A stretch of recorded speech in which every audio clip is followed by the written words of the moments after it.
నమస్తే, welcome to వార్తలు వాస్తవాలు. నేను సీతారామరాజు. ముందుగా ఈరోజు పత్రికల్లో వచ్చిన ప్రధానమైన వార్తలు చూద్దాం. నమస్తే. తెలంగాణలో నిర్బంధంలో నిరుద్యోగి, ఉదయం సచివాలయం, సాయంత్రం సిటీ సెంట్రల్ లైబ్రరీ, ఉద్యోగార్థుల నిరసనలతో ఉద్రిక్తత, అడుగడుగున అడ్డుకున్న పోలీసులు, ఎక్కడికక్కడ అరెస్టులు, లైబ్రరీ గేట్లు మూసి మరీ నిర్బంధం, ఢిల్లీకి చేరిన ఉద్యమం, నేడు జంతర్ మంతర్ వద్ద ధర్నా, రాహుల్ గాంధీ ఇంటి ముట్టడికి పిలుపు అంటూ ప్రధాన వార్త కనిపిస్తోంది. అలాగే సెక్రటేరియట్ ముట్టడి సక్సెస్, ధర్నాలతో దద్దరిల్లిన సచివాలయం, డిఎస్సి వాయిదా, గ్రూప్స్ పోస్టులు పెంచాలని నిరుద్యోగుల డిమాండ్, బీసీ కులగణన కోసం బీసీ జనసభ, స్కాలర్షిప్ల కోసం ఏఐఎస్ఎఫ్ అరెస్టులు, ఠాణాలకు తరలింపు, రాష్ట్రమంతటా కూడా నేతల నిర్బంధాలు అంటూ వార్త. నిరుద్యోగులు టెర్రరిస్టులా, BRS social media convener Satish Reddy అంటూ మరో వార్త కూడా కనిపిస్తోంది. నాడు ఓట్లు కొల్లగొట్టిండ్రు, నేడు వీపులు పగలగొడుతున్నారు అంటూ మరో వార్త. చిక్కడపల్లిలో విద్యార్థులపై పోలీసులు జరిపిన దాడి పాశవికం, ముఖ్యమంత్రి క్షమాపణ చెప్పాలి, మాజీ మంత్రి హరీష్ రావు మండిపాటు అంటూ వార్త. అలాగే శాంతియుత ఆందోళన నిషేధమా, నిరుద్యోగ యువతపై సర్కారు దుర్మార్గం, విద్యార్థి నాయకులను విడుదల చేయాలి, ప్రభుత్వం ఇలాగే మొండికేస్తే పోరాటం, బీఆర్ఎస్ వర్కింగ్ ప్రెసిడెంట్ కేటీఆర్ అంటూ మరో కీలకమైన వార్త. నిరుద్యోగుల సమస్యలపై అఖిల పక్షాన్ని పిలవనంటి రాజ్యసభ సభ్యుడు, అలాగే బీసీ సంఘం నాయకుడు ఆర్ కృష్ణయ్య డిమాండ్ చేశారు. అంశానికి సంబంధించిన కథనం కూడా కనిపిస్తూ ఉంది. నిరుద్యోగులు ఉగ్రవాదుల్లా కనిపిస్తున్నారంటూ బాల్క సుమన్ కూడా ప్రభుత్వాన్ని ప్రశ్నించారు. ఢిల్లీకి చేరిన ఉద్యమం అంటూ వార్త. నేడు జంతర్ మంతర్లో నిరుద్యోగుల ధర్నా, రేవంత్ రెడ్డి హఠావో, తెలంగాణ బచావో నినాదంతో మోతీలాల్ నాయక్ పోరాటం అంటూ మరో కథనం. రుణమాఫీకి కొర్రీలెన్నో, రేషన్ కార్డు ఆధారంగా కుటుంబం గుర్తింపు, ఒకే కుటుంబంలో రైతులెందరున్నా 2 లక్షలే మాఫీ, పీఎం కిసాన్ నిబంధనలు వర్తింపు, కొట్టివేతలన్నీ పోతే సగం మందికైనా ప్రయోజనం దక్కేనా అనే ఆందోళన రైతాంగంలో వ్యక్తమవుతుందనే అంశానికి సంబంధించిన వార్త ఇది. ప్రతి రైతుకు కూడా భరోసా ఇవ్వాల్సిందే అంటూ మరో వార్త కూడా కనిపిస్తుంది. ఎకరాలతో సంబంధం లేకుండా అమలు చేయాలి, లేదంటే 1000 ఎకరాలు పడావుగా మారతాయంటూ మరో కథనం కూడా మనం చూడొచ్చు. రుణమాఫీపై చిత్తశుద్ధి లేని ప్రభుత్వం, 2 లక్షల రుణమాఫీ పొందే రైతులెందరూ, రేషన్ కార్డులు లేని రైతుల పరిస్థితి ఏంటంటూ మాజీ మంత్రి నిరంజన్ రెడ్డి ప్రభుత్వాన్ని ప్రశ్నించారు. కేసీఆర్ చేసిన రుణమాఫీ 29,144 కోట్ల రూపాయలు, కాంగ్రెస్ సర్కారు చేసే మాఫీ ఎంత అంటూ ఆయన లెక్కలతో సహా ప్రభుత్వాన్ని నిలదీశారు. అభిప్రాయ సేకరణలో రైతులేరి అంటూ వార్త. రైతు భరోసాపై మంత్రుల కమిటీ అభిప్రాయ సేకరణ, ముందుగా ఎంపిక చేసిన వారికే మాట్లాడే అవకాశం ఇవ్వడం పట్ల రైతులు ఆగ్రహం వ్యక్తం చేస్తూ ఉన్నారు. ఓడిన అభ్యర్థి వేదికపై, ప్రజలు ఎన్నుకున్న ఎమ్మెల్యే నేలపై అంటూ వార్త.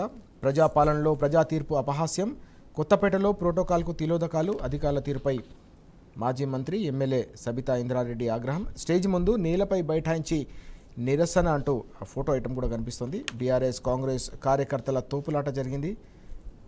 ఓడిన అభ్యర్థి ఏమో వేదికపై ఉంటే, ప్రజలు ఎన్నుకున్న అభ్యర్థి నేలపై కూర్చునే పరిస్థితి వచ్చిందని సబితా ఇంద్రారెడ్డి గారు తీవ్ర ఆగ్రహం వ్యక్తం చేశారు.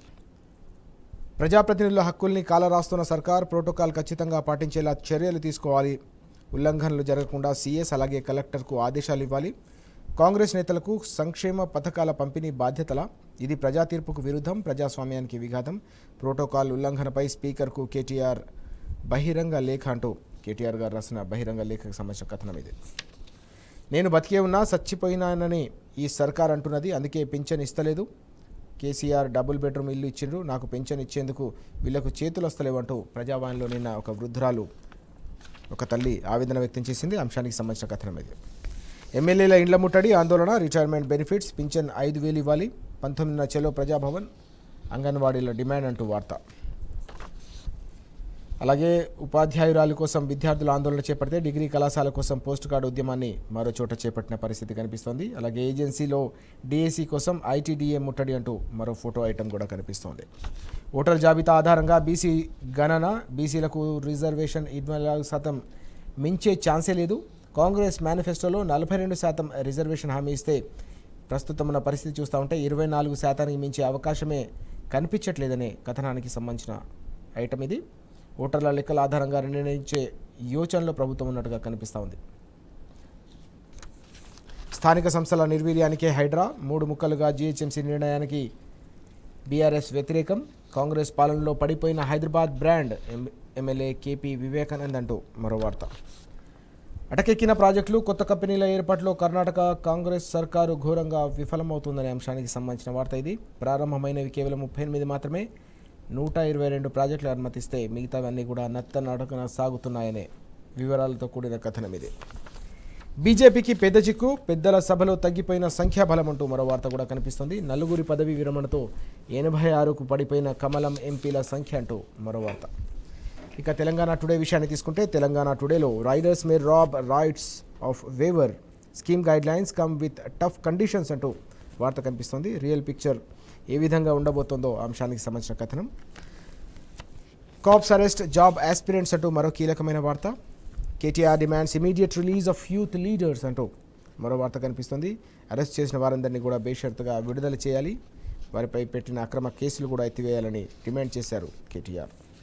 I'm suppose to be dead Trump అంటూ వార్త. అమెరికా మాజీ అధ్యక్షుడు ట్రంప్పై జరిగిన అటాక్ నేపథ్యంలో ట్రంప్ వ్యాఖ్యలు ఇవి.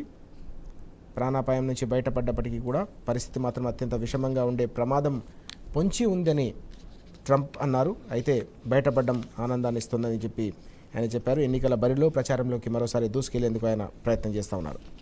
రేవంత్ ఫేసెస్ టాడీ ట్యాపర్స్ ఆయర్ అంటూ మరో వార్త కూడా మనకు కనిపిస్తూ ఉంది. Man stuck in lift for 2 days rescued అంటూ మరో వార్త కూడా మనకు తెలంగాణ టుడేలో కనిపిస్తూ ఉంది.